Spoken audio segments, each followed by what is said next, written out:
Hey, okay, this is my video where maybe I'm gonna preach. Maybe. Okay, I've written a lot of times about if salvation can be lost. This is an ongoing debate that I have with my mom, actually.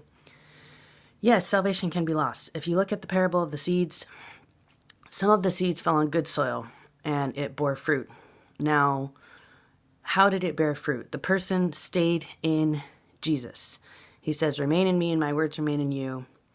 If any branch does not remain in me, it will be cut off and thrown into the fire."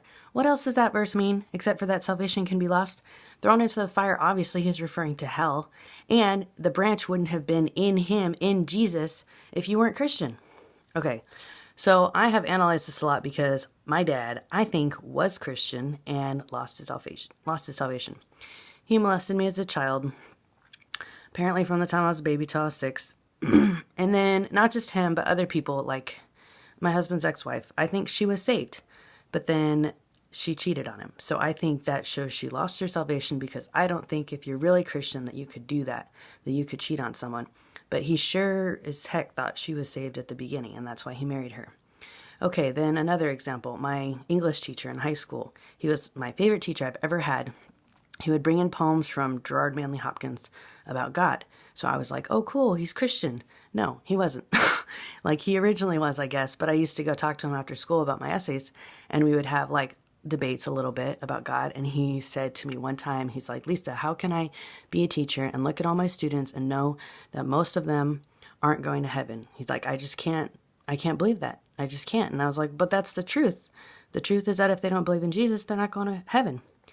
Anyways, so ever since then, I've been really confused about this whole thing. And, he said, he was like, "I used to believe like you did, but now I don't." He was an older guy. He was like 70, so I didn't have a crush on him, don't worry. But anyways, so that boggled my mind. I was like, oh my gosh, someone can start off believing the right thing and then turn into like a universalist, basically, where all roads lead to heaven, which is not the truth. The truth is Jesus said, "I am the way, the truth, and life. No one comes to the Father except through me." So anyways, salvation can be lost. How does it happen? Timothy talks about money. Money is the main cause.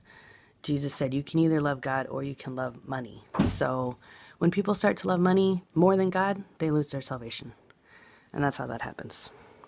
Feel free to comment anything you would like to about that, but just read the part about Jesus talking about the branches, the parable of the seeds.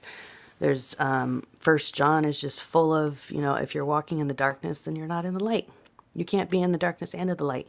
You can't have a habitual sin and be a Christian. You can't be looking at porn. You can't be sleeping around. Like, you can mess up once and then repent. And repent means to turn 180 and go the other direction. You can't have some ongoing, you can't be like drinking every weekend and think that you're saved. Okay? If you're doing that, you either were saved and you lost your salvation, or you were never saved. So this is a topic that I'm very, very passionate about, obviously. And I think people need to have a fear of God. That's what's lacking right now in our current society, is nobody fears God.